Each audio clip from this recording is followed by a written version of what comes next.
ఎందుకంటే ఐగుప్తు నుంచి అరణ్యంలోకి వచ్చిన ఇశ్రాయేలీయుల పరిస్థితి పెనం మీద నుంచి పొయ్యిలో పడినట్టు తయారైంది. అది ఎలాగో చూద్దాం.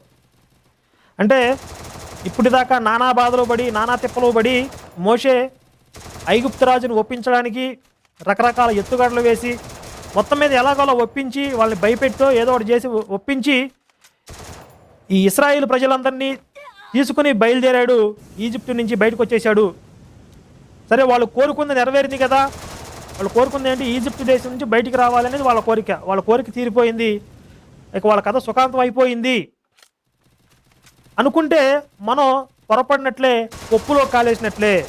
ఎందుకంటే ఈజిప్టు దేశం నుంచి బయటకు వచ్చినటువంటి ఇశ్రాయేలీల పరిస్థితి పెనం మీద నుంచి పొయ్యిలో పడినట్లుగా తయారైంది. అది ఎలాగో చూద్దాం. అది ఆ తర్వాత భాగంలో ఇశ్రాయేలీయుల అరణ్య రోదన